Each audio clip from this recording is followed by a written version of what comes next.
Shalom Bapak Ibu Saudara sekalian. Shalom Bapak Ibu Saudara sekalian. Shalom. Puji nama Tuhan, di pagi yang cerah ini kita bisa datang beribadah kepada Dia. Biarlah kita membawa kerinduan hati kita kepada Dia. Saya undang Bapak Ibu untuk bangkit berdiri. Kita nyatakan bahwa kita rindu untuk berjumpa dengan Dia.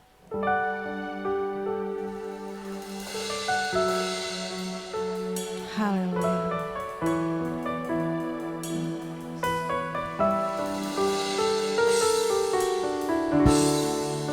Aku rindu menyenangkanmu,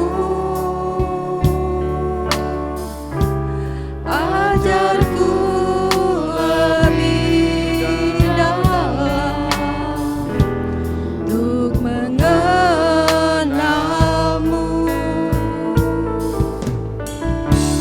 Bapa.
Sungguh-sungguh hanya Tuhan yang layak untuk kita sembah dan tinggikan. Yang ku rindu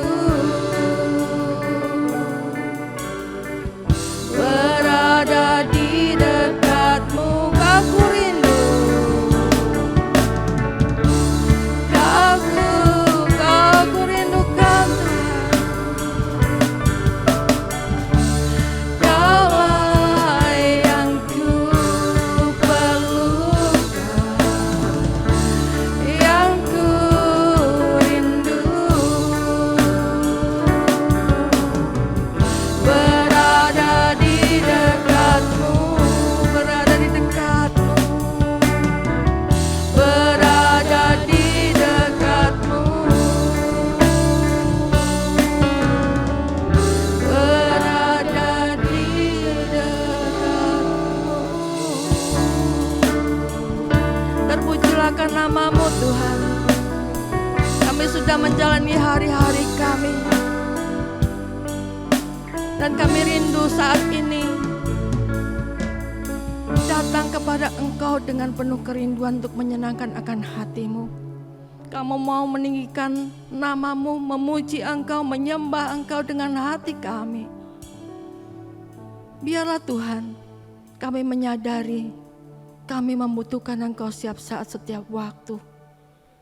Kalaupun Tuhan sepanjang ini, hari-hari ini kami sudah Kau pimpin hidup kami. Minggu ini Tuhan, kami mau menyerahkan hidup kami, menyerahkan Tuhan kerinduan hati kami untuk boleh menyenangkan akan hati-Mu. Pimpin ibadah kami dari awal pertengahan sampai pada akhirnya, hanya di dalam nama Tuhan Yesus Kristus. Haleluya. Amin. Silakan duduk Bapak Saudara sekalian. Kita tahu bahwa tanpa Tuhan kita tidak dapat berbuat apa-apa. Dan kita tahu hanya Tuhan saja yang mampu memberikan kita sukacita. Haleluya.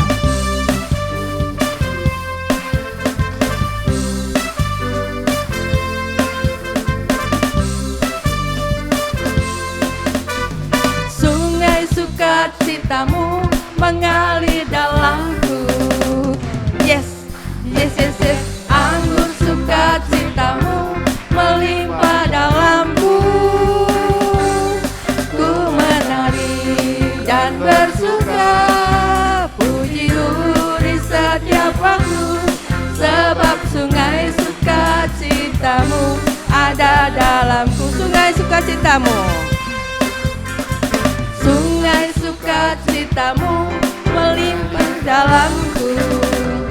Yes, yes, yes, yes. Anggur sukacitamu melimpah dalamku. Ku menari dan bersuka, puji-Mu di setiap waktu. Sebab sungai sukacitamu ada dalamku. Mengalir bersamamu, bersuka di dalammu, mengikutimu Tuhan dalam pergerakanmu, melayanimu Tuhan di dalam sukacitamu. Sebab hanya Tuhan yang membuat sukacitaku penuh. Apakah Bapak Saudara tempat ini sedang bersukacita? Puji nama Tuhan. Sedang bangkit berdiri, kita akan menyanyikan pujian ini dengan penuh sukacita. Karena sukacita datangnya hanya daripada Tuhan saja.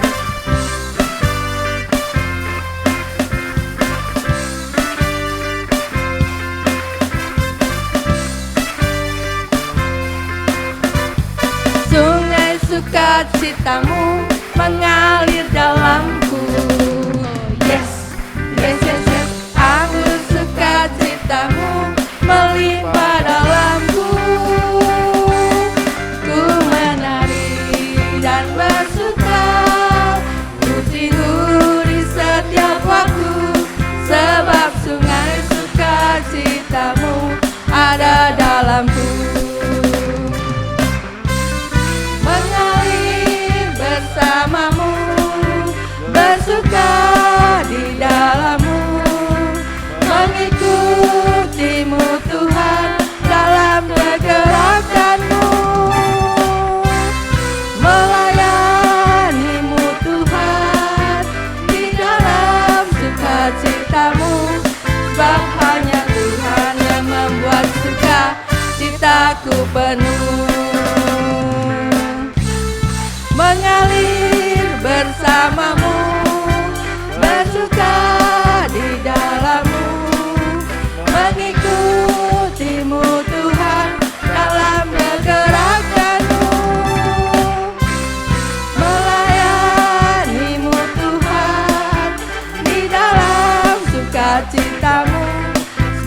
hanya Tuhan yang membuat suka citaku penuh.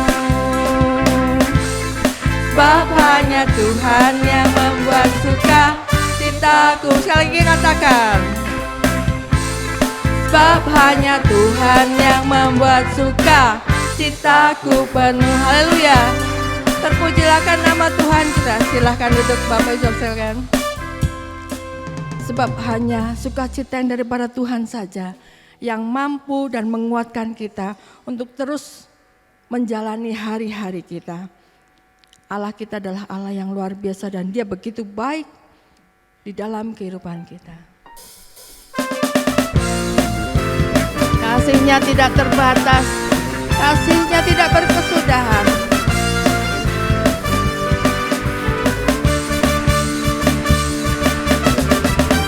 Tiada berkesudahan, kasih setiamu Tuhan, selalu ramah-ramah-Mu bagiku. Hari berganti hari, tetap kulihat kasih-Mu, tak pernah berakhir di hidup. Katakan Tuhan itu baik. Amin. Sungguh amat baik untuk selama-lamanya. Tuhan Yesus baik. Tuhan Yesus baik. Tuhan Yesus baik. Sungguh amat baik untuk selama-lamanya. Tuhan Yesus baik. Tiada berkesudahan, kasih setiamu Tuhan, selalu rahmat-Mu bagiku. Hari berganti hari, tetap kulihat kasih-Mu, tak pernah berakhir di hidupku. Katakan Tuhan Yesus baik. Amin. Sungguh amat baik untuk selama-lamanya. Tuhan Yesus baik. Tuhan Yesus baik. Amin. Sungguh amat baik untuk selama-lamanya. Tuhan Yesus baik. Tuhan Yesus baik. Sungguh amat baik untuk selama-lamanya. Tuhan Yesus baik. Tiada berkesudahan, kasih setiamu Tuhan, selalu baru rahmat-Mu bagiku. Hari berganti hari, tetap kulihat kasih-Mu, tak pernah berakhir di hidupku. Tuhan Yesus baik. Haleluya. Sungguh amat baik untuk selama-lamanya. Tuhan Yesus baik. Tuhan Yesus baik. Sungguh amat baik untuk selama-lamanya. Tuhan Yesus baik. Dari selama-lamanya sampai selama-lamanya. Selama-lamanya. Katakan Tuhan Yesus baik. Puji bagi nama Tuhan kita. Haleluya. Luar biasa. Kasih-Nya selalu baru setiap hari. Jangan biarkan diri kita kecewa, putus asa. Tetapi sadarilah kasih Tuhan tidak pernah terbatas. Datanglah setiap saat, setiap waktu ketika kita membutuhkan Dia. Karena Dialah pemilik hidup kita. Persiapkan hati kita untuk hati kita diisi oleh firman Tuhan. Dia akan pimpin hidup kita.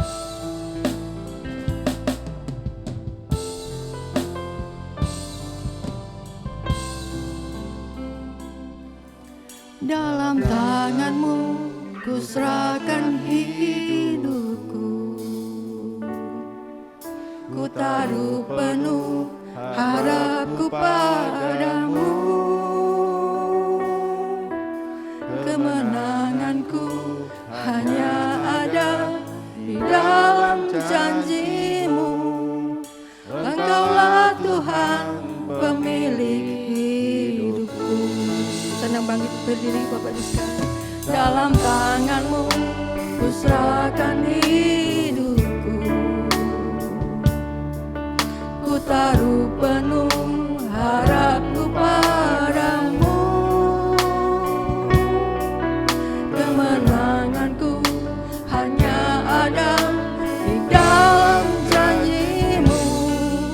Engkaulah Tuhan pemilik hidupku. Semua yang terjadi dalam hidupku, semuanya atas seizin diri-Mu. Semuanya indah dalam rencana-Mu, sebab ku tahu Kau pemilik hidupku. Haleluya.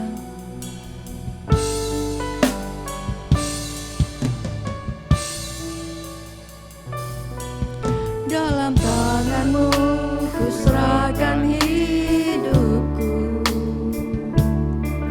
ku taruh penuh harapku padamu.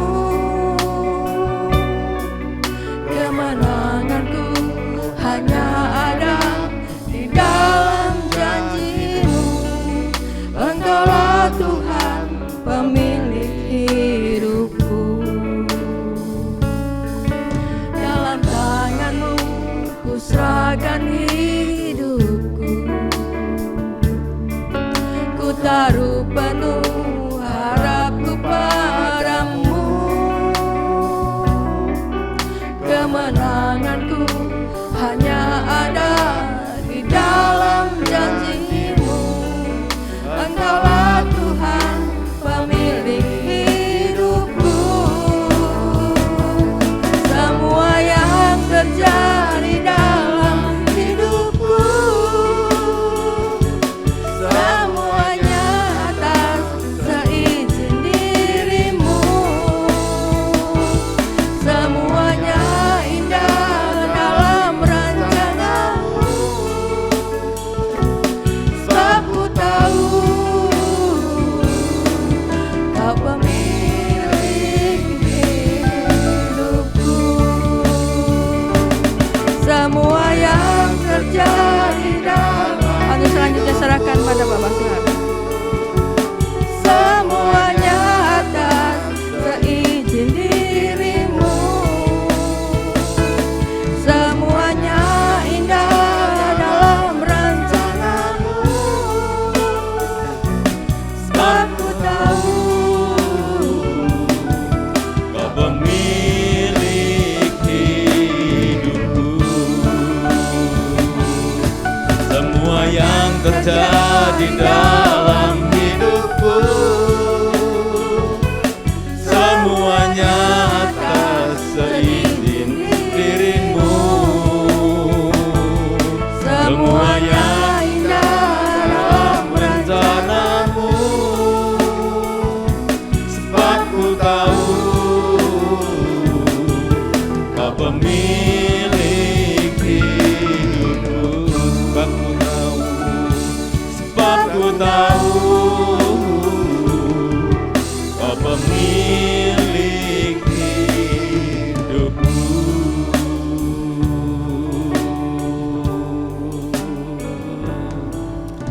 Kami percaya Tuhan bahwa apa yang terjadi dalam kehidupan kami semuanya ada dalam rencana Tuhan yang indah.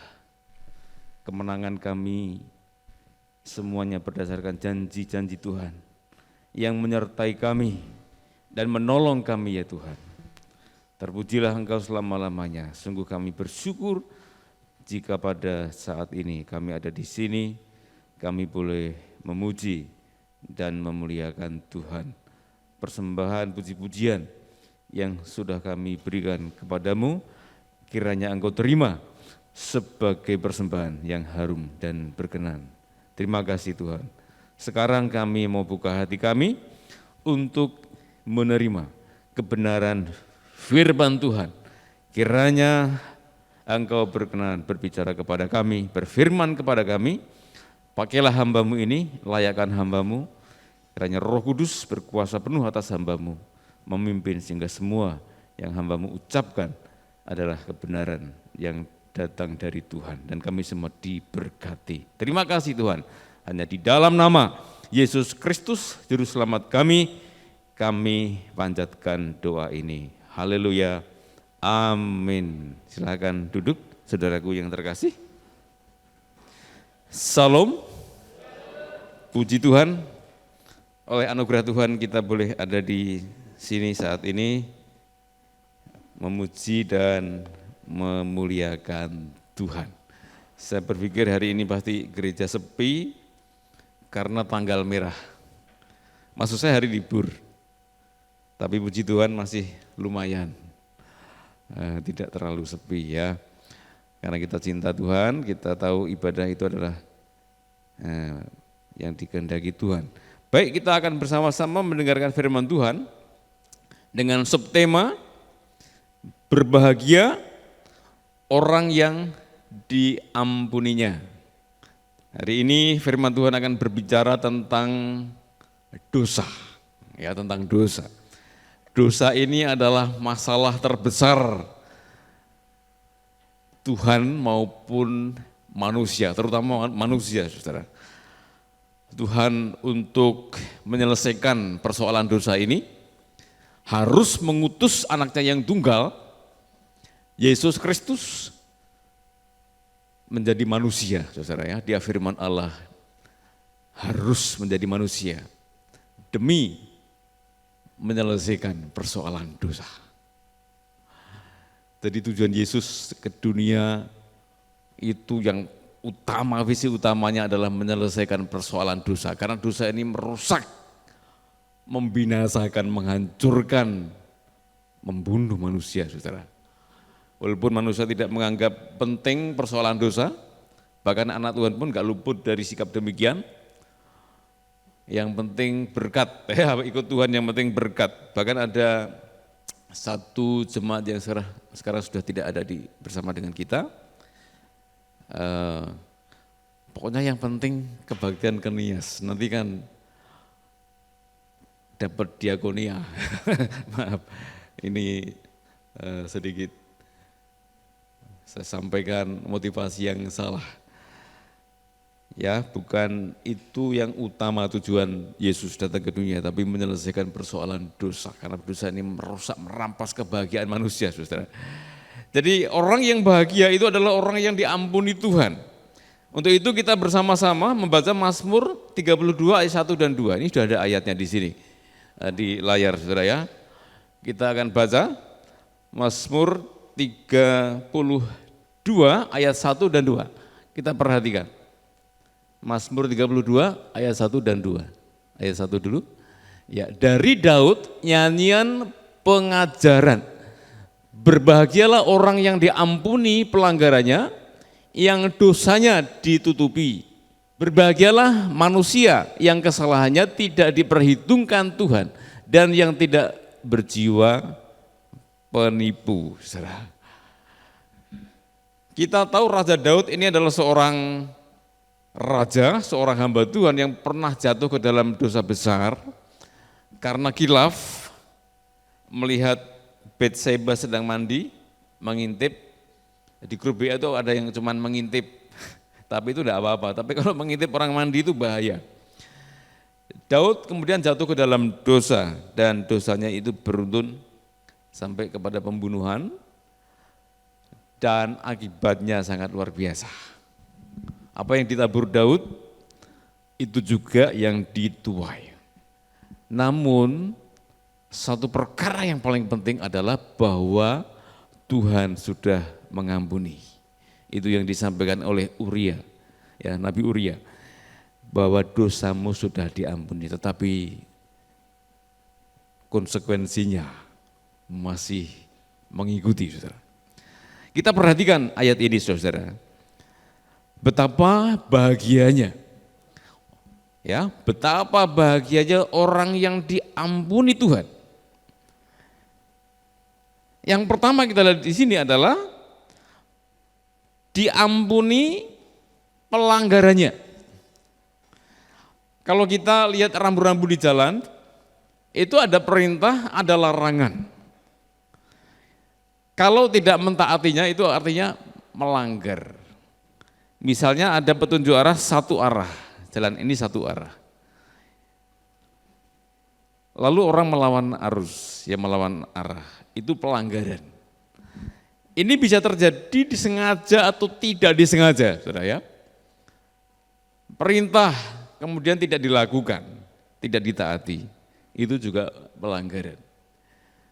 Saudara-saudara, ada banyak orang Kristen, anak-anak Tuhan, tahu itu perintah Tuhan, itu larangan Tuhan, tetapi tetap dilanggar, tetap ditabrak begitu saja ya. Nah itu pelanggaran. Main sepak bola itu ada wasit yang akan meniup peluitnya kalau terjadi pelanggaran, melanggar aturan. Saudara, dan namanya pelanggaran itu pasti mengandung sanksi, hukuman. Melanggar undang-undang, sanksinya sanksi hukum. Tetapi saudara-saudara yang kasih oleh Tuhan, sekalipun kita ini banyak melakukan pelanggaran, Tuhan mengampuni kita. Bayangkan, saudara. Raja Daud diampuni Tuhan, pelanggaran-pelanggarannya diampuni Tuhan. Dan dia berkata, berbahagialah. Jadi orang yang berbahagia, orang yang beruntung, orang yang diberkati adalah orang yang diampuni pelanggarannya. Kemudian dosanya ditutupi. Nah, kata ditutupi ini saudara, dalam hampir semua tafsiran yang saya pelajari saudara, mengatakan, saya tidak melihat bahasa Ibrani-nya. Tetapi dari kata Ibrani yang ada di situ, ternyata maknanya justru dikeluarkan dari pandangan. Tetapi maknanya sama dengan ditutupi. Jadi kalau di situ ada benda yang katakanlah tidak patut dilihat, kemudian ditutupi sehingga tidak terlihat. Tetapi juga bermakna dikeluarkan sehingga tidak terlihat. Misalnya ada benda yang menjijikan di sini kemudian dikeluarkan, saya tidak bisa melihat. Nah, dosa dikatakan di sini ditutupi. Ditutupi oleh Tuhan. Artinya Tuhan sudah tidak mau pandang itu lagi. Tidak dipersoalkan lagi oleh Tuhan. Sudah Tuhan nggak mau lihat. Sudah nggak tak anggap. Bayangkan. Maka Raja Daud berkata, berbahagia orang yang seperti ini. Dosa itu merampas kebahagiaan manusia. Tapi kalau ditutupi Tuhan, sudah nggak dipersoalkan Tuhan lagi. Dikeluarkan sehingga Tuhan tidak melihat. Itu bahagia, saudara. Kemudian kesalahannya tidak diperhitungkan. Kalau kita punya hutang, itu biasanya diperhitungkan. Hutangmu berapa jumlahnya? Dan harus dikembalikan. Kalau ada yang rentenir itu ada bunganya, dihitung, saudara, dipersoalkan. Kalau tidak bayar, ada perhitungan tersendiri. Saudara-saudara, kesalahan kita itu sebenarnya diperhitungkan Tuhan. Kenapa? Karena Tuhan itu maha suci. Sifat Tuhan yang maha suci itulah yang tidak kompromi dengan dosa, pelanggaran, kesalahan kita, saudara. Sehingga harus diperhitungkan Tuhan. Tetapi kalau sampai dikatakan di sini tidak diperhitungkan oleh Tuhan, bukankah itu suatu kebahagiaan yang luar biasa? kesalahan saudara tidak diperhitungkan Tuhan lagi. Kesalahannya Raja Daud tidak diperhitungkan Tuhan lagi. Oh, betapa bahagianya orang yang demikian. Saudara percaya kan? Kesalahanmu tidak diperhitungkan Tuhan lagi? Amin. Itu berarti saudara adalah orang yang berbahagia. Orang yang beruntung, orang yang diberkati Tuhan, yang dikasihi Tuhan. Luar biasa. Dan yang tidak berjiwa penipu. Menipu diri sendiri, menipu Tuhan, menipu orang lain.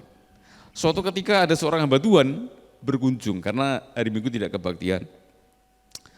Bu, kenapa kok tidak kebaktian kemarin? Wah, maaf Pak Pendeta, tadi malam saya doa semalam suntuk sehingga ketiduran pagi-pagi, bangunnya kesiangan.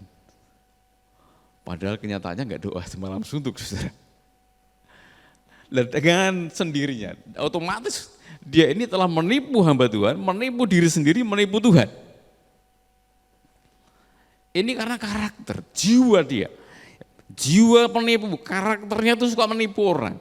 Orang seperti ini tidak akan pernah bahagia dalam hidupnya. Orang yang suka nipu orang pasti tidak akan pernah bahagia. Dia akan ketakutan terus-menerus. Ya. Saya tahu seorang suami menipu istrinya, katanya pergi ke salon.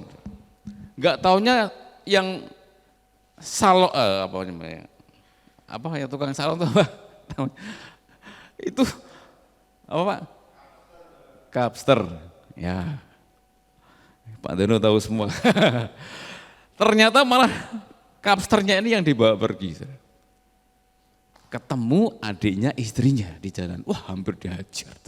Hampir dia amuk. Dan dia juga lihat adiknya istrinya. Iparnya berarti ya.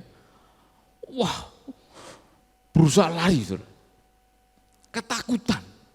Enggak tenang, ini terjadi betul di satu desa. Dan iparnya ini cerita ke saya. Jadi orang yang menipu itu enggak akan pernah tenang hidupnya. Tidak akan pernah bahagia dalam hidupnya. Jadi Tuhan memang mengampuni kita. Tuhan memang menutupi dosa kita, tidak memperhitungkan kesalahan kita. Tetapi Tuhan juga mau kita tidak berjiwa penipu. Integritas itu harus menjadi watak anak Tuhan. Ya, hamba Tuhan, anak Tuhan. Kejujuran, bukan penipu. Penipu itu anak buahnya iblis. Bapak segala dusta adalah iblis. Jadi kalau ada anak Tuhan, suka menipu, jangan-jangan dia telah berselingkuh dengan iblis. Jadi ya anaknya Tuhan tapi juga anaknya iblis, double bapaknya. Jadi kita tidak boleh, kalau mau bahagia, oke, Tuhan ampuni kita. Tetapi jangan berjiwa penipu, tetap kita tidak bisa bahagia. Ini penting sekali, ya. Dosa itu berbahaya, saudara. Dosa itu berbahagia. Kenapa berbahagia? Kita lihat di dalam Yesaya 59 ayat 2. Mari kita baca bersama ya. Yesaya pasal yang ke-59 ayat yang kedua. Demikian firman Tuhan. Tetapi yang merupakan pemisah antara kamu dan Allahmu, ialah segala kejahatanmu, dan yang membuat dia menyembunyikan diri terhadap kamu, sehingga tidak mendengar ialah segala dosamu. Kenapa dosa dikatakan berbahaya? Karena dosa ini memisahkan manusia dari Allah. Manusia pertama Adam itu awalnya memiliki persekutuan dengan Tuhan begitu luar biasa. Begitu sempurna ketika dalam keadaan masih suci. Tetapi begitu jatuh ke dalam dosa oleh karena godaan iblis, Tuhan kemudian membelakangi dia. Yang dulunya berhadapan-hadapan. Kemudian Tuhan membelakangi dia. Tidak berkenan lagi. Terjadi perpisahan. Itulah kematian rohani. Dosa itu memisahkan kita dengan Allah. Sampai ketika kita berdoa sekalipun Tuhan gak mau dengar. Dia dikatakan di sini menyembunyikan diri. Gak mau urusan dengan kita karena ada dosa. Bayangkan kalau manusia terpisah dari Allah yang hidup. Seperti apa posisinya? Bayangkan, saudara. Dia Tuhan yang Maha Kuasa, sumber hidup. Harus terpisah dengan kita, atau kita harus terpisah dengan Tuhan. Bayangkan seperti apa itu posisi manusia. Terpisah dari Tuhan. Ngeri, saudara. Dosa itu ngeri, walaupun kita kadang-kadang menganggap remeh dosa. Wah, enggak terlalu penting dosa itu. Saudara, padahal dosa itu memisahkan kita dengan Tuhan. Kemudian dosa itu berakibat maut. Roma pasal yang ke-6, ayat yang ke-23, ayat yang tidak asing lagi bagi kita. Dikatakan demikian firman Tuhan, saudara. Sebab upah dosa ialah maut, tetapi karunia Allah ialah hidup yang kekal dalam Kristus Yesus Tuhan kita. Upah dosa ialah maut. Maut di sini bukan hanya kalau kita lihat kecelakaan di tol Cipularang atau tol Cipali. Kecelakaan maut. Beruntun. Sopirnya mati. 3 penumpang mati. Maut mati di tol Cipali atau tol Cipularang. Dikuburkan. Tidak sekedar itu, saudara. Tetapi maut di sini adalah mati tetapi hidup di neraka. Hidup dalam siksaan di neraka. Bukan sekedar mati kemudian dikubur di Gedung Mundu atau di Banyumanik. Bukan. Tetapi ini adalah siksaan di neraka. Bayangkan, saudara, ada banyak hamba-hamba Tuhan atau orang-orang yang bersaksi, nggak tahu benar atau tidak ya, diperlihatkan neraka. Isinya, wah, orang teriak-teriak, disiksa. Saya tidak tahu kebenarannya, tetapi Alkitab juga menggambarkan demikian. Bagaimana itu siksa di neraka itu? Apa penyebabnya? Dosa. Dosa itu berakibat maut. Maka ini berbahaya sekali, saudara. Ya. Kemudian dosa itu merusak kehidupan. Hosea pasal yang ke-8 ayat 7. Ya. Hosea pasal 8 ayat 7. Maaf Pak, Hosea saya sebut namanya Pak. Sebab mereka menabur angin, maka mereka akan menuai puting beliung. Gandum yang belum menguning tidak ada pada mereka. Tumbuh-tumbuhan itu tidak menghasilkan tepung. Dan jika memberi hasil, maka orang-orang lain menelannya. Coba kita perhatikan ayat ini. Sebentar, saya tanyakan terus. Sebab mereka, maksudnya bangsa Israel, saudara. Itu waktu itu zaman Nabi Hosea melayani, itu mengangkat raja tanpa konfirmasi dengan Tuhan. Jadi melangkah sendiri, sakarepe dewi. Wah, salah-salah. Kemudian membuat patung-patung berhala dan disembah mereka. Dan masih banyak dosa yang lain lagi. Lah ini menabur angin. Angin kok bisa ditabur ya? Kalau saya dulu waktu masih di desa bertani, yang saya tabur ya, benih padi atau kacang atau kedelai. Tapi ini yang ditabur angin, saudara. Nah, kalau orang menabur angin, itu yang dituai adalah puting beliung. Ini kiasan, saudara. Orang yang menabur dosa, yang dituai adalah kerusakan. Saudara, bayang, digambarkan di sini, gandum yang belum menguning tidak ada pada mereka. Belum menguning saja tidak ada pada mereka. Apalagi yang menguning. Paceklik, saudara. Paceklik, ya. Tumbuh-tumbuhan yang tidak menghasilkan, tumbuh-tumbuhan tidak menghasilkan tepung. Dan jika memberi hasil, maka orang-orang itu menelannya, orang lainnya. Sia-sia. Enggak mau nikmati hasil. Ada hasil tapi enggak dinikmati. Rusak, hancur. Ini adalah kiasan. Orang yang menabur dosa, ya, menuai kerusakan dalam hidupnya. Tadi di awal sudah saya singgung pengalaman Raja Daud. Dia berdosa sekali tapi wah, keluarganya rusak begitu rupa. Tahtanya pun juga sempat dikudeta oleh anaknya. Bayangkan, anaknya ada yang saling bunuh, perzinahan terjadi. anaknya juga mati. Wow, kerusakan. Ada politisi, saya bangga anak Tuhan jadi politisi, mulai dari menjadi anggota partai, terpilih menjadi anggota dewan, kemudian diangkat jadi menteri. Korupsi, saudara. Apa yang terjadi? Keluarganya malu sekali, karena dia harus dipenjara. Rusak. Ini contoh dan masih banyak. Perselingkuhan telah membuat keluarga porak-poranda. Perselingkuhan itu ya menurut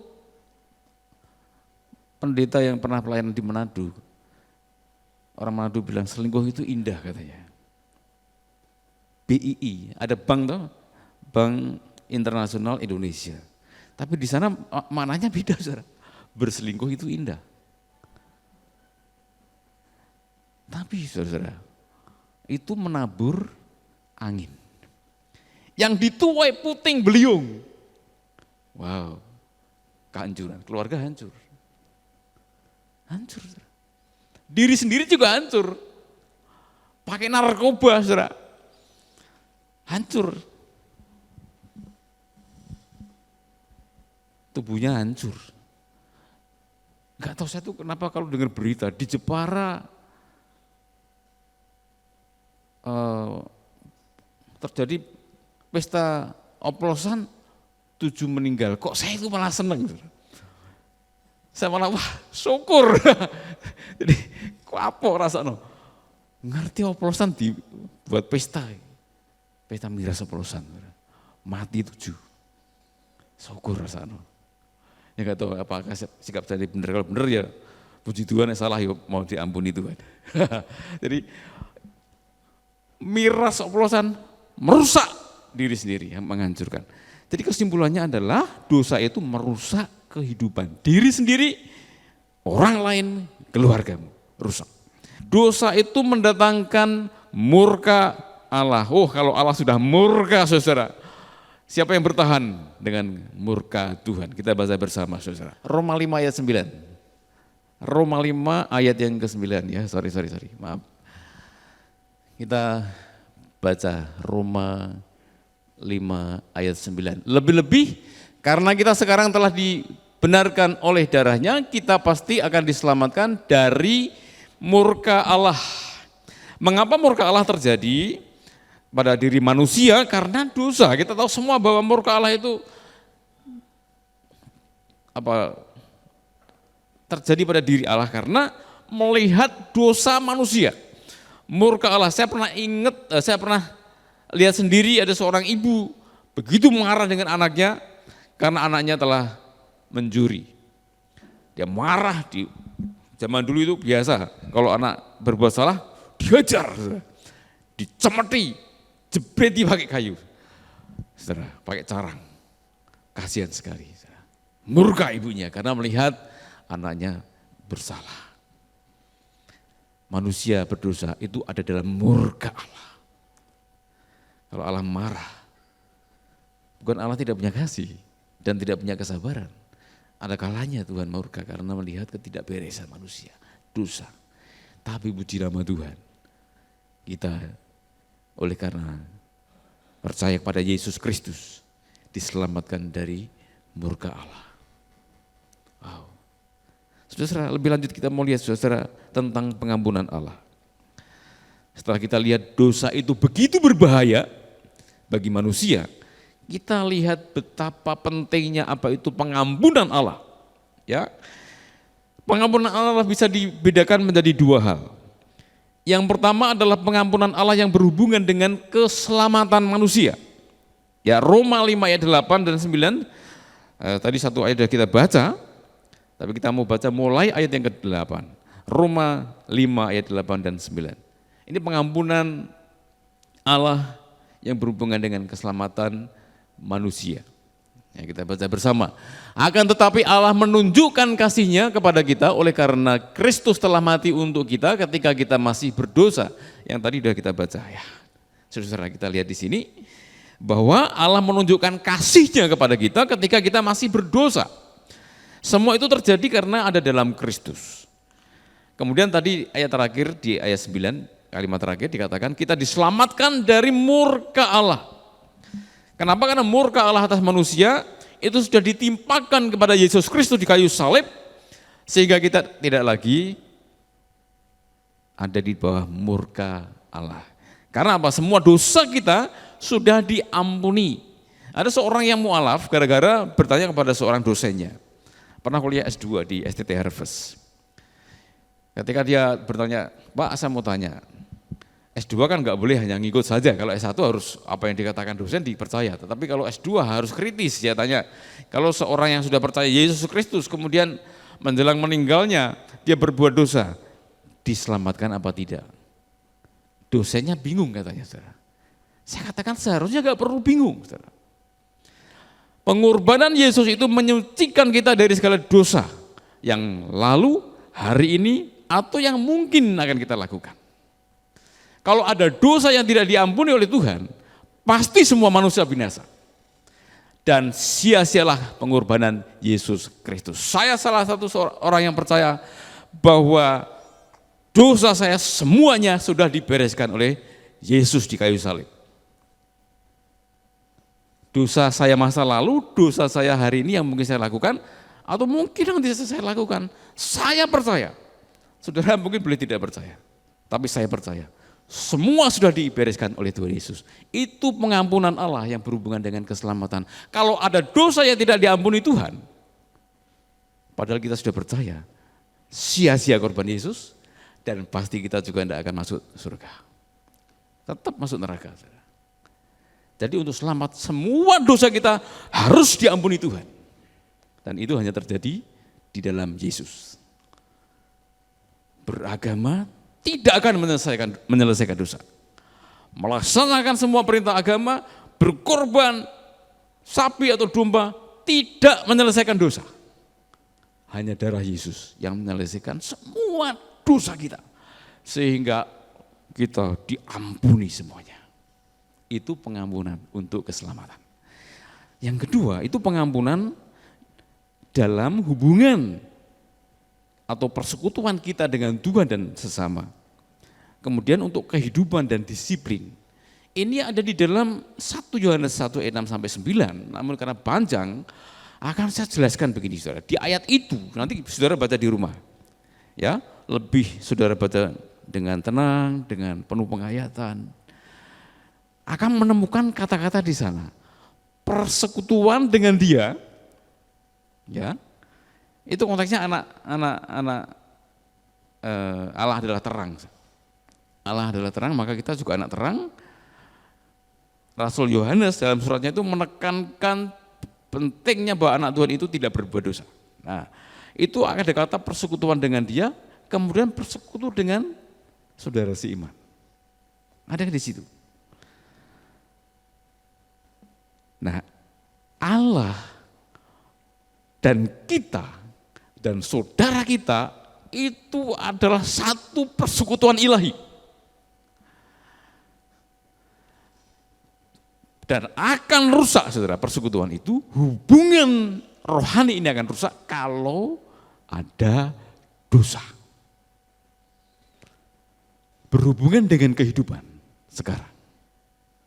Ya, ini enggak sangkut paut soal keselamatan, saudara.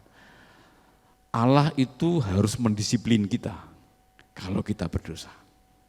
Dalam kitab Wahyu, barang siapa ku kasihi, dia ku tegur dan ku ajar. Kalau salah, kalau berdosa. Tapi tidak urusan dengan keselamatan. Keselamatan sudah beres. Saudara enggak perlu bingung di sini, saudara. Kalau ditanya enggak usah jawab, jangan bingung. Tapi urusan kehidupan sehari-hari, selama kita di dunia, dosa harus tetap dibereskan. Kalau enggak, persekutuan kita dengan Tuhan rusak. Persekutuan dengan saudara seiman rusak. Persekutuan dalam keluarga rusak. Dan kehidupan kita rusak. Maka perlu Tuhan mendisiplin kita. Sekalipun kita sudah berdoa minta ampun sama Tuhan. Oh Tuhan ampuni. Nangis-nangis, saudara. Kadang Tuhan kasih disiplin. Satu sama lain beda-beda. Ya, pengalaman Raja Daud dengan yang lain beda-beda. Ya, beda-beda. Pengalaman saudara dan saya beda-beda. Suatu hari saya pernah berdoa tengah malam. jam 1 atau setengah 2 ketika bangun tengah malam. Rasanya kok gelisah, tidak tenang hidup saya, saudara. Saya coba berdoa di tengah malam itu. Saya buka diri di hadapan Tuhan. Tuhan, kalau ada salah sehingga membuat saya gelisah, semua dosa, lalu Tuhan buka, saudara. Ingatkan, kamu telah lakukan ini, lakukan ini, lakukan ini. Saya nangis, saudara. Saya nangis dalam doa itu. Minta ampun sama Tuhan. Ampuni saya, Tuhan. Saya sampai nepuk-nepuk dada, saudara. Nangis menyesal sama Tuhan.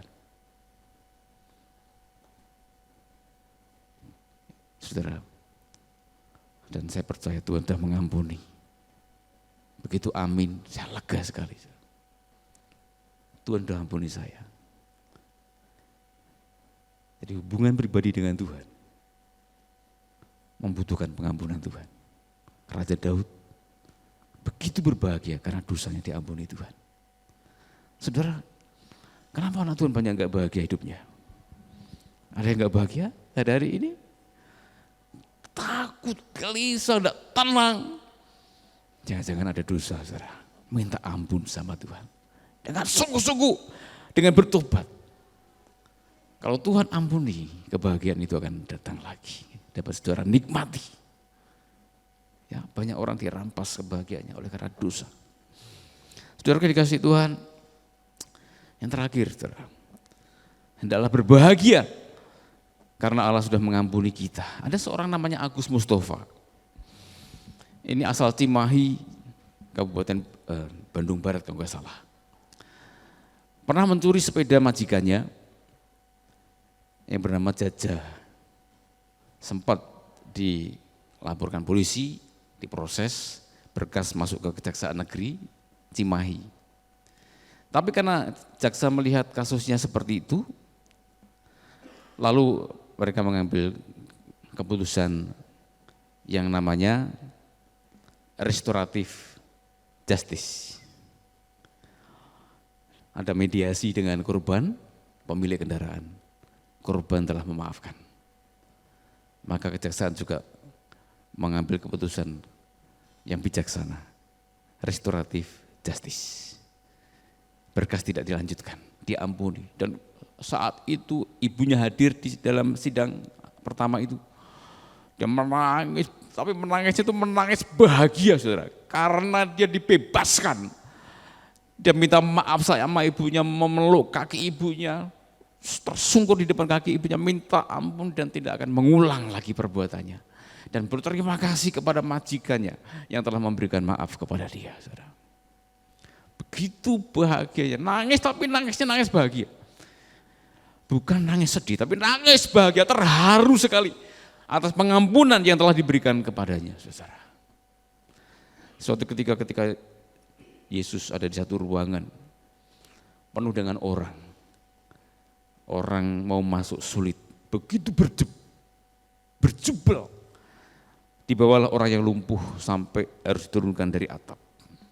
Apa yang dikatakan Yesus terhadap orang lumpuh itu? Dosamu sudah diampuni. Bangunlah, angkatlah tilammu. Artinya bangun, pulang. Dosamu sudah saya ampuni. Sembuhlah engkau. Sakit penyakit itu rupanya diakibatkan dosa. Jadi dosa itu bisa berakibat sakit penyakit. Saudara. Ketika Yesus katakan, dosamu sudah aku ampuni. Bangun, pulanglah, bawa tilammu. Seketika itu sembuh. Saudara-saudara, betapa bahagianya orang yang lumpuh ini, bertahun-tahun dia lumpuh tidak bisa apa-apa. Begitu dosa diampuni, begitu terbebas, begitu merdeka, itulah kebahagiaan, saudara. Yesus pernah membuat ilustrasi anak hilang. Ada dua anak yang sulung dan bungsu, yang bungsu minta warisan.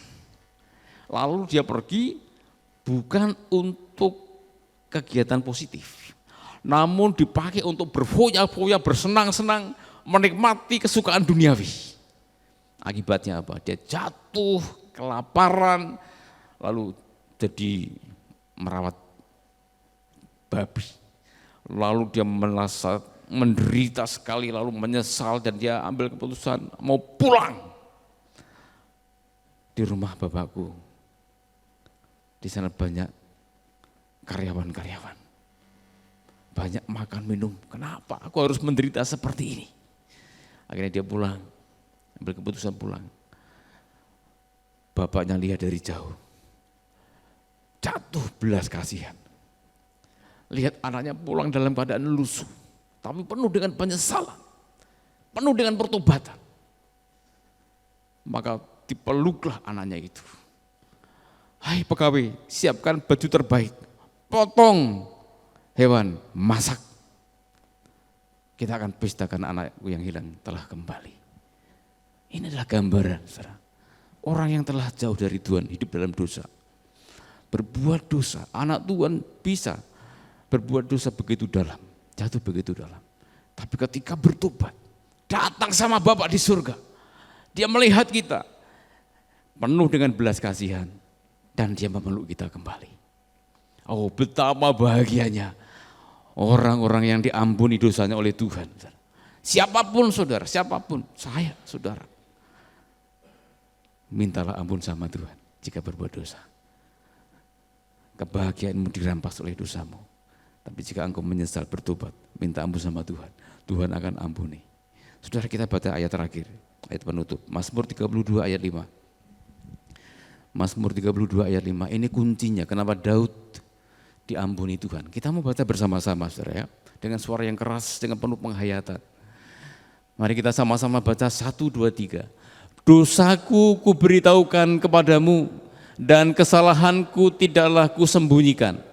Aku berkata, aku akan mengaku kepada Tuhan pelanggaran-pelanggaranku dan engkau mengampuni kesalahan karena dosaku. Amin. Mari kita bersama-sama naikkan pujian. Sejauh timur dari barat, demikianlah Tuhan membuang dosa kita, melemparkan dosa kita ke dalam tubir laut. Tuhan melemparkan dosa kita. Kita bangkit berdiri dengan penuh kesungguhan hati, kita naikkan pujian ini. Haleluya. Sejauh timur dari barat, kau membuang dosaku. Tiada kau ingat lagi pelanggaranku. Haleluya. Jauh ke dalam tubir laut, kau melemparkan dosaku. Tiada kau perhitungkan kesalahanku. Betapa besar, betapa besar kasih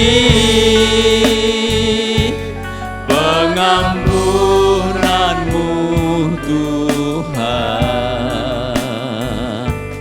Tak kau pandang hina hati yang hancur.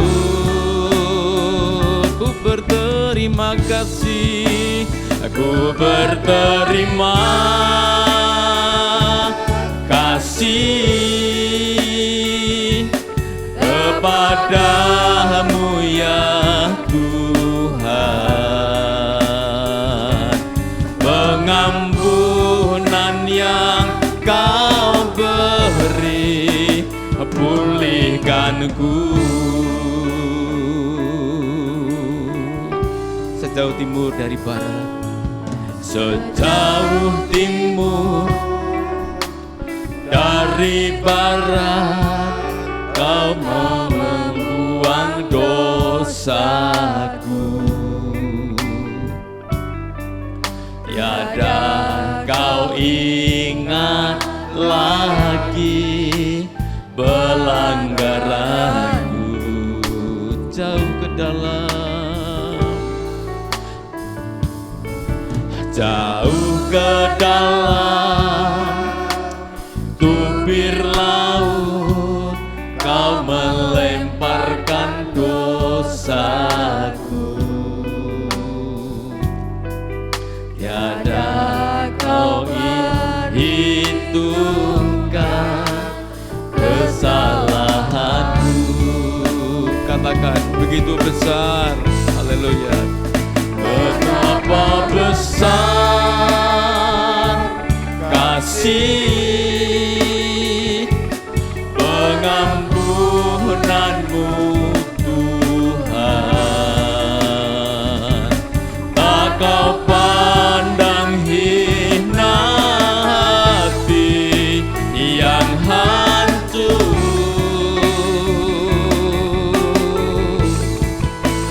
Ku berterima kasih kepadamu ya Tuhan. Pengampunan yang kau beri pulihkanku. Katakan betapa besar, haleluya. Betapa besar kasih pengampunanmu Tuhan. Tak kau pandang hina hati yang hancur.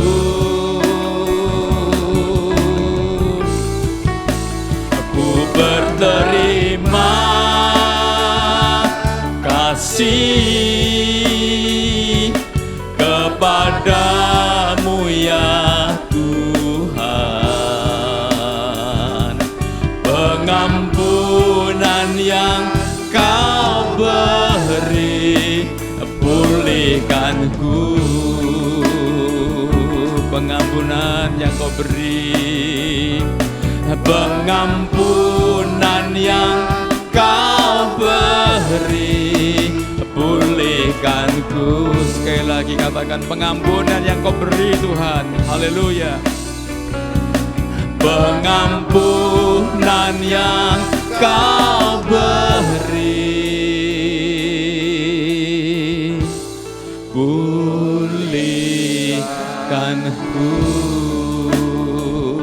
Mari kita sembah Tuhan. Mari kita bersyukur kepada Tuhan sebab pengampunannya. Oh haleluya, haleluya. Terima kasih Tuhan. Nyatakanlah rasa syukurmu atas pengampunan Tuhan, atas segala dosa dan kesalahan kita. Oh terima kasih Tuhan. Terima kasih Engkau sudah mengampuni kami. Engkau sudah menebus kami dari segala dosa kami Tuhan.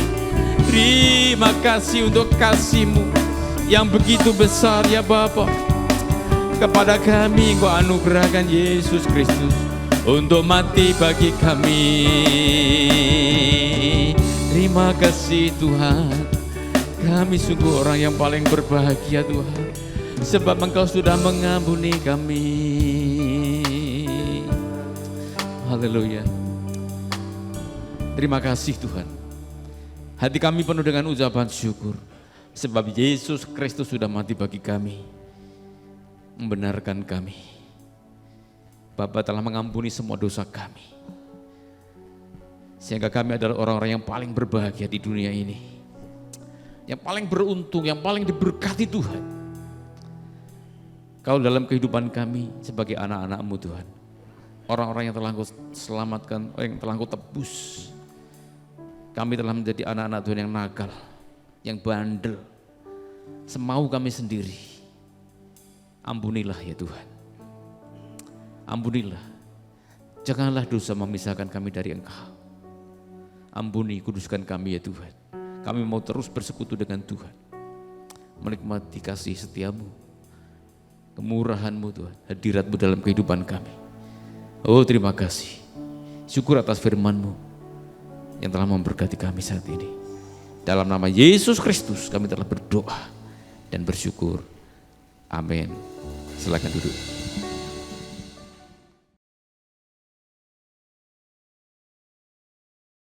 Puji nama Tuhan. Bapak, Ibu, Saudara dan juga saya adalah orang-orang yang berbahagia di mana Tuhan Allah yang kita sembah mau mengampuni segala dosa-dosa kita. Asal kita mau datang kepada Dia. Kita akan bersama-sama mendengarkan pengumuman.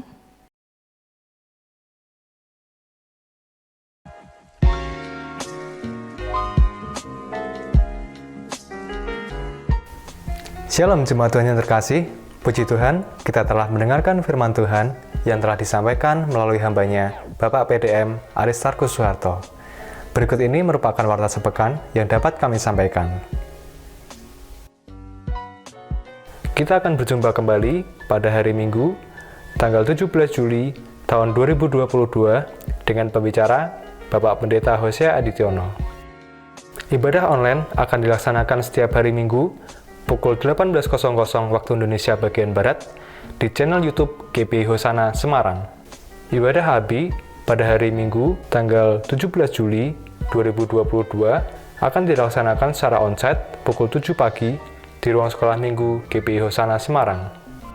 Ikutilah kebaktian Padang pada hari Minggu 21 Agustus 2022 yang akan bertempat di Grand Valley, Bandungan dengan tema Terang Kristus mengalahkan kegelapan.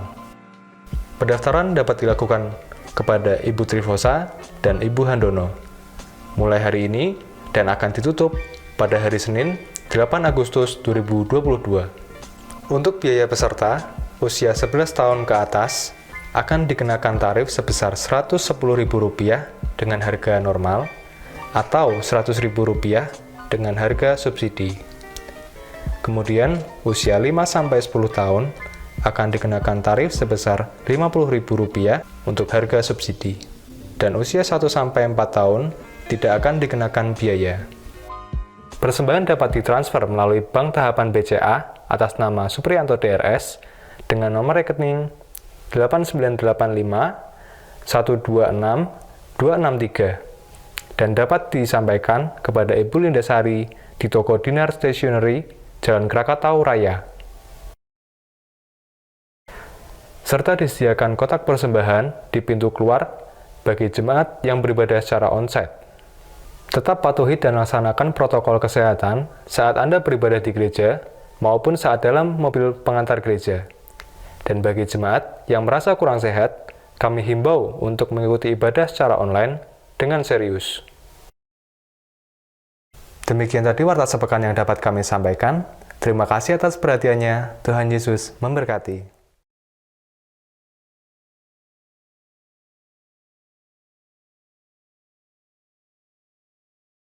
Jemaat Tuhan yang terkasih, tetaplah setia beribadah secara onsite setiap minggu jam 7 pagi.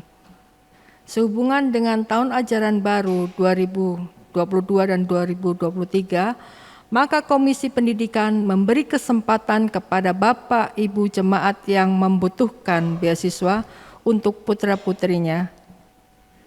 Untuk mendaftarkan beasiswa dapat menghubungi Ibu Trifosa atau Bapak Handono, syarat dan ketentuan berlaku. Terima kasih kepada seluruh donatur atas dukungannya untuk Komisi Pendidikan GBI Nias.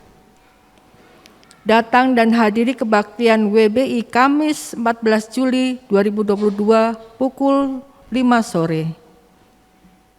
Datang dan hadiri kebaktian Kompria hari Jumat 15 Juli 2022 pukul 6 sore. Oke, selanjutnya saya serahkan kepada Bapak Gembala.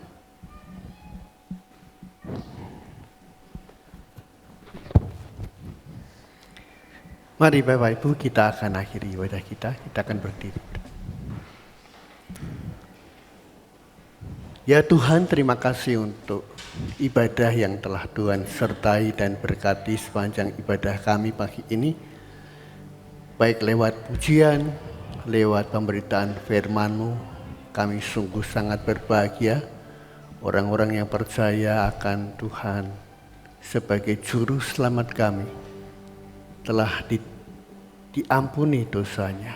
Karena itu Bapa, ajar untuk kami setiap kami berjalan dalam kebenaran-kebenaran firman-Mu, sehingga Tuhan ketika Engkau datang untuk kedua kali, Engkau dapati kami sebagai hamba-hamba Tuhan yang setia, yang siap untuk mewarisi kerajaan-Mu yang kekal.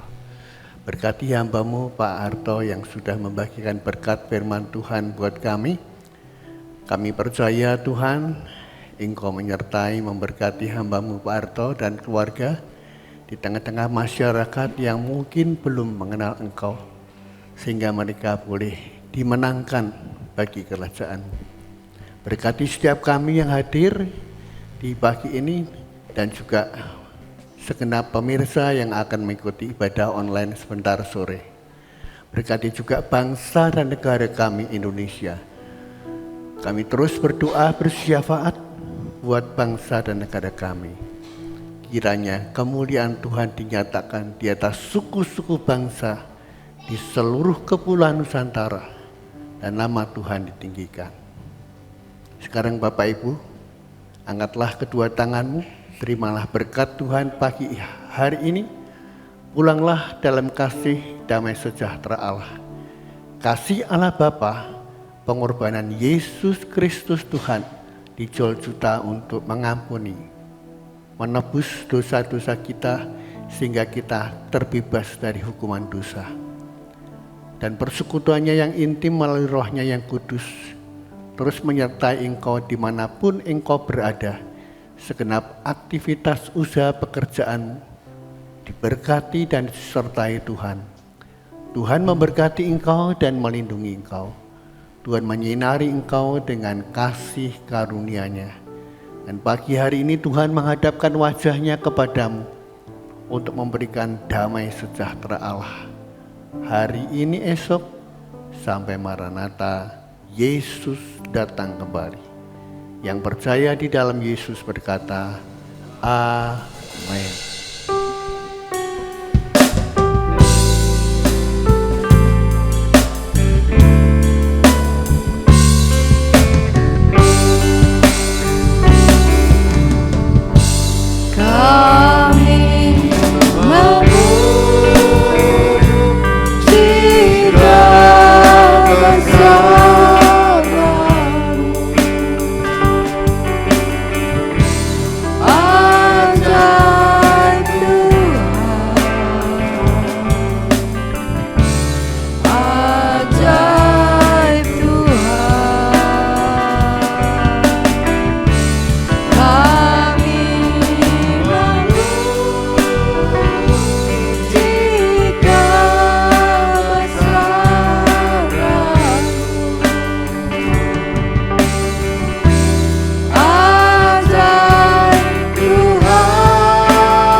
Selamat pulang, Tuhan Yesus memberkati.